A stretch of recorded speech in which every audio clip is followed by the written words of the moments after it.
वज़ीर-ए-आज़म साहब फरमा रहे थे कि तारीख में पहली दफ़ा जनाब पाकिस्तान में हम 3 बोरी आटा देंगे। क्या ये वो विजन है जो 75 साल पहले हमारे बुजुर्गों ने देखा था कि 75 साल के बाद एक ऐसा वज़ीर-ए-आज़म आएगा, उसका इतना बड़ा विजन होगा कि वो कौम को 3 आटे की बोरियां मुफ्त देगा। 2 सूबे ऐसे हैं जहां पे आवाम जो है अपने जो राइट टू वोट है उससे महरूम है। ये क्या किसी की मर्जी है कि वो सूबाई असम्बली तोड़ दे? भाई फिर 18वीं तरमीम किस लिए बनाई थी आपने? या तो 18वीं तरमीम को आप रोल बैक कर दें। इनको लिख के दे देना चाहिए कि जनाब ना इलेक्शन हम करवाएंगे, ना कोई अदालत यहाँ पे बैठेगी।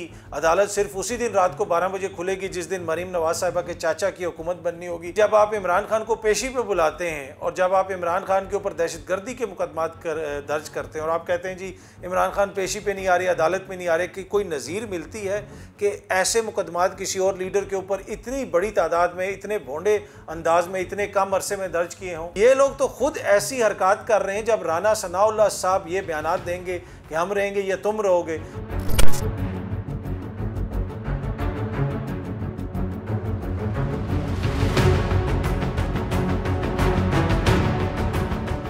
जो इस फैसले में एक इख्तलाफी नोट आया था, 2 मोअज़्ज़िज़ जज साहिबान ने लिखा था।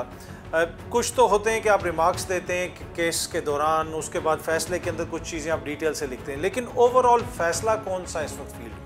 फैसला तो वही है जो 3-2 का फैसला है। और अब हमारे कुछ दोस्तों की ख्वाहिश है कि वो ये कहते हैं कि ये जो इख्तलाफी नोट है ये ना सिर्फ उस फैसले के ऊपर हावी है बल्कि ये आइन के ऊपर भी हावी है। भाई इस इख्तलाफी नोट में बड़े इंपॉर्टेंट पॉइंट्स उन्होंने उठाए हैं, लेकिन ये फैसला नहीं है, ये इख्तलाफी नोट है। और सबको पता है कि वो 5 मेंबर जजेस के ऊपर मुश्तमिल बेंच था, 5 जजेस के ऊपर। तो अब बिल्कुल वाज़ेह है मेरे ख्याल में कि वो क्या है, इसके ऊपर एक सियासी बयानिया बनाने की कोशिश की जा रही है। मेन इशू तो ये है ना कि जनाब इस वक्त इंतखाबात के लिए वहाँ पे सुप्रीम कोर्ट में केस चल रहा है। 2 सूबे ऐसे हैं जहाँ पे आवाम जो है अपने जो राइट टू वोट है उससे महरूम है। वो मेन इशू है, वो इम्पोर्टेंट चीज़ है। अब देखना ये है कि उसके ऊपर अदालत क्या फैसला करती है।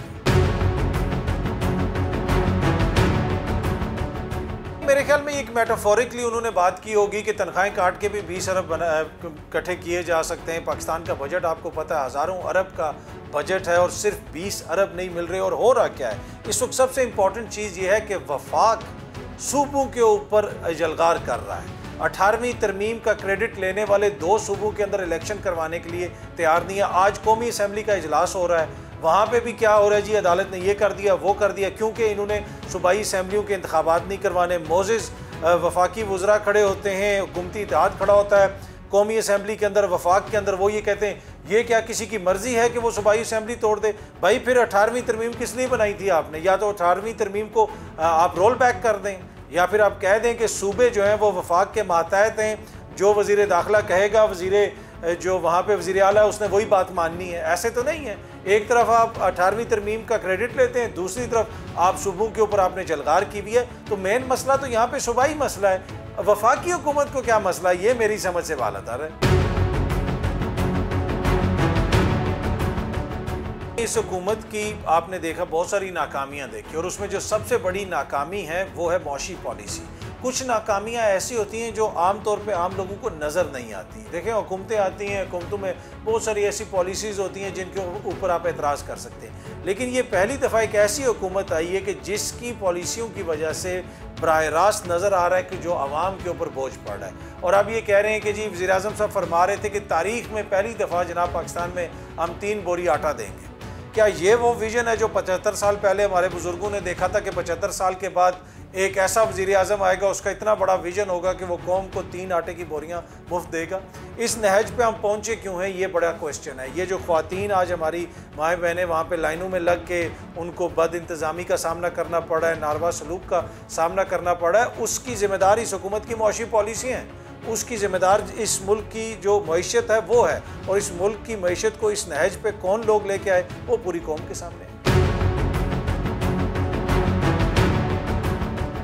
इलेक्शन का मामला हो या हुकूमत का मामला हो, ये सब कुछ जो है इनको लिख के दे देना चाहिए कि जनाब ना इलेक्शन हम करवाएंगे, ना कोई अदालत यहाँ पे बैठेगी। अदालत सिर्फ उसी दिन रात को 12 बजे खुलेगी जिस दिन मरीम नवाज साहिबा के चाचा की हुकूमत बननी होगी। बाकी जो है अदालत कोई ऐसा फैसला नहीं करेगी। देखें, आइन और कानून के मुताबिक चीज़ें होती हैं। जिस तरह पहले भी मैंने अर्ज़ की सुबह में इलेक्शंस हो रहे हैं। वफाक को क्या तकलीफ है भाई? आपको क्या मसला है? रज़ा रुबानी वो जो 18वीं तरमीम और आसिफ जरदारी जिन्होंने आज अपने बेटे को कहा है कि जाओ कौमी असम्बली में बयानियाँ बनाओ, भाई वो किधर गई 18वीं तरमीम? कल अगर वो कहें कि आप सिंध की असम्बली नहीं तोड़ सकते तो ये क्या कहेंगे कि ओ हो ये क्या हो गया 18वीं तरमीम में, तो ये हक है। तो मेन इशू तो देखें सूबों का है। दो सूबे हैं, उनकी करोड़ों जो आवाम है वो खड़ी भी है, इंतज़ार कर रही है कि हमें वोट का हक मिले, लेकिन वफाक ने वो हक रोक के रखा हुआ है, क्योंकि वफाक में इस वक्त जिन जमातों की हुकूमत है वो ये समझते हैं कि हम इलेक्शन हार जाएंगे। इमरान खान के ऊपर जब आप कोई पाबंदी लगाते हैं जलसे जुलूस पे, तो ठीक है, वो आप कोई कोशिश करेंगे कि मुकामी सतह के ऊपर आप कोई जो है ख़बर को रोक लें, बयानिए को रोक लें। इमरान खान अगर जलसा करेगा तो वो आपकी कौमी खबर बनेगी। लेकिन जब आप इमरान खान को पेशी पे बुलाते हैं और जब आप इमरान खान के ऊपर दहशतगर्दी के मुकदमात दर्ज करते हैं और आप कहते हैं जी इमरान खान पेशी पे नहीं आ रही, अदालत में नहीं आ रहे, कि कोई नज़ीर मिलती है कि ऐसे मुकदमात किसी और लीडर के ऊपर इतनी बड़ी तादाद में, इतने भोंडे अंदाज में, इतने कम अरसे में दर्ज किए हों?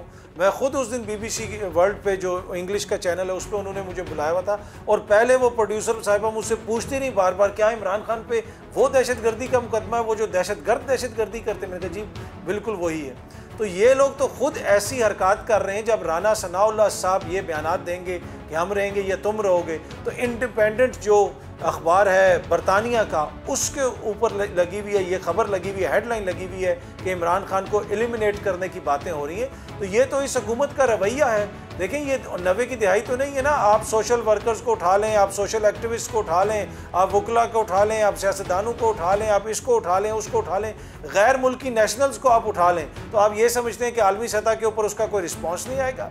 ये वो रिस्पॉन्स है। और अभी तो ये रिस्पॉन्स शुरू हुआ है। जिस तरीके से वहाँ पे लोग लिख रहे हैं अपने MPs को, अपने सेनेटर्स को, ये तो मज़ीद करारदादें वहाँ पे असम्बलियों में भी पेश होंगी और वहाँ पे लोगों के नाम भी लिए जाएंगे कि कौन इंसानी हुकूक की खिलाफ वर्जियों में मुबैना तौर पे मुलविस है। तो मेरे ख्याल में जो इस हुकूमत की पॉलिसीज़ हैं ये उसका रद्द अमल है।